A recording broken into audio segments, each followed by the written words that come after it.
Bonjour à tous. La dilution chimique, c'est vraiment l'une de ces compétences de base, un incontournable dans n'importe quel labo.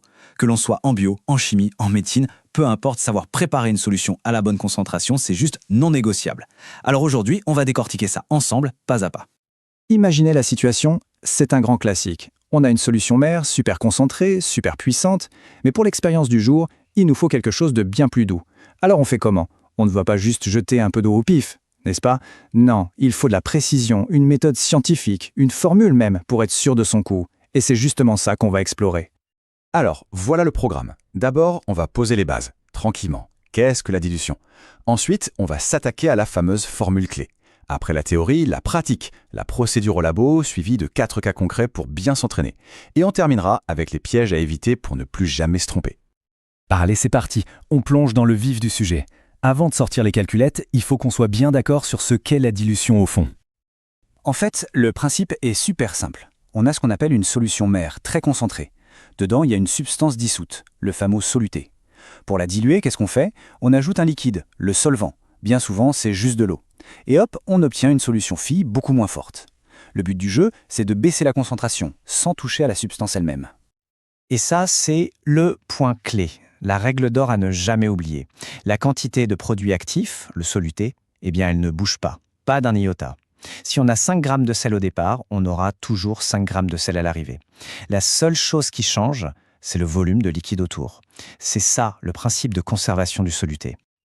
Ok, le concept est clair, maintenant il nous faut l'outil pour mettre des chiffres là-dessus, pour être précis. Et cet outil, c'est une formule, toute simple, mais vraiment puissante. Là voilà, C1, V1 égale C2, V2. Ça peut faire un peu peur comme ça, mais en vrai, c'est d'une logique implacable. Cette petite équation, c'est juste la traduction en maths du principe qu'on vient de voir. Ça dit que la quantité de soluté au début, C1 fois V1, est exactement la même que la quantité à la fin, C2 fois V2. C'est tout. Alors regardons de plus près.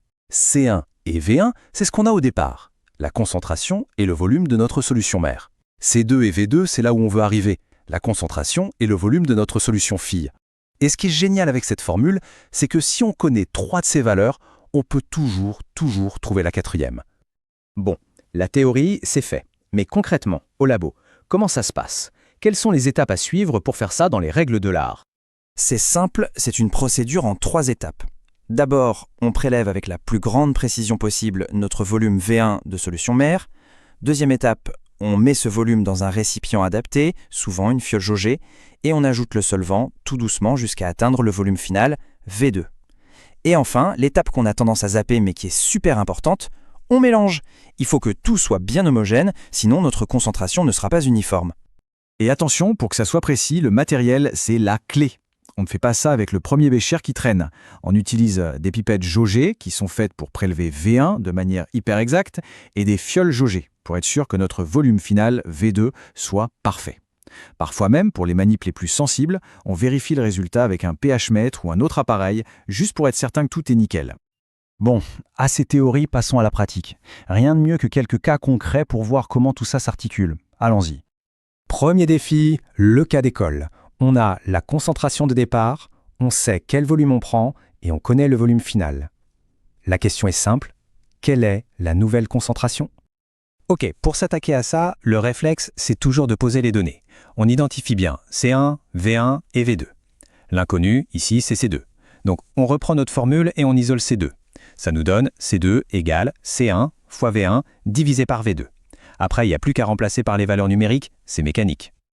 Et voilà le résultat, 0,40 mol par litre. Ça a du sens, non? On a multiplié le volume par 5, de 50 à 250 millilitres, donc la concentration a été divisée par 5. Logique.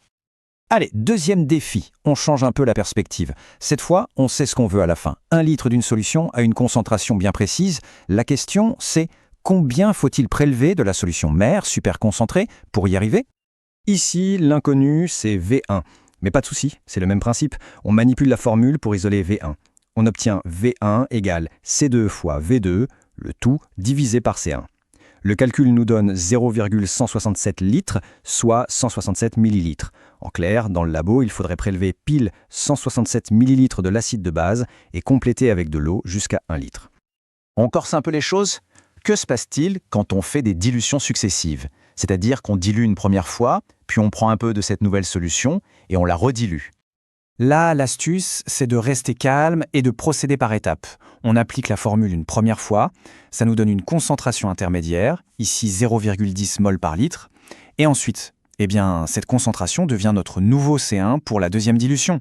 On relance le calcul avec les nouvelles valeurs et on arrive au résultat final, 0,005 mol par litre. C'est juste 2 fois la même opération. Allez, dernier cas pratique, et on ajoute une petite couche de chimie, la question des ions. Parce que parfois, quand on met un produit dans l'eau, il se sépare en plusieurs petits morceaux, les ions. Comment on calcule leur concentration après la dilution? Ici, il faut raisonner en 2 temps. D'abord, on fait comme d'habitude, on calcule la concentration finale de la solution de AlCl3. On trouve 0,12 mol par litre. Ok, maintenant, la deuxième étape, c'est de la chimie pure. On doit se demander comment cette molécule se décompose dans l'eau. Une molécule de AlCl3, ça donne un ion aluminium Al3+, et, attention, 3 ions chlorure Cl-. Donc la concentration en ion aluminium, c'est facile, c'est la même que la solution, 0,12. Mais pour les ions chlorure, vu qu'il y en a 3 fois plus pour chaque molécule, on multiplie par 3, et on obtient 0,36 mol par litre. Bon, pour bien boucler la boucle, parlons un peu des erreurs classiques, celles qu'on voit tout le temps. Parce que les connaître, c'est déjà à moitié les éviter. Voilà 4 conseils de pro pour être sûr de son coup. Premièrement, les unités. Il faut être cohérent, soit on fait tout en litres, soit tout en millilitres, mais on ne mélange pas. Deuxièmement, ne pas s'embrouiller entre la solution mère et la solution phi, toujours savoir de quoi on parle. Troisièmement, le principe de base à se répéter en boucle, la quantité de soluté ne change jamais. Et enfin, le petit piège des ions, quand ça se dissocie, on n'oublie pas de compter combien il y en a de chaque. Et voilà, la dilution, au fond, ce n'est pas si sorcier. C'est pas de la magie, c'est juste un outil hyper puissant basé sur de la pure logique. Une fois qu'on a bien en tête ce C1V1 égale C2V2, on peut préparer à peu près tout ce qu'on veut avec une précision redoutable. La question maintenant, ce n'est plus de savoir comment faire, mais plutôt quelle est la prochaine solution qu'on va préparer.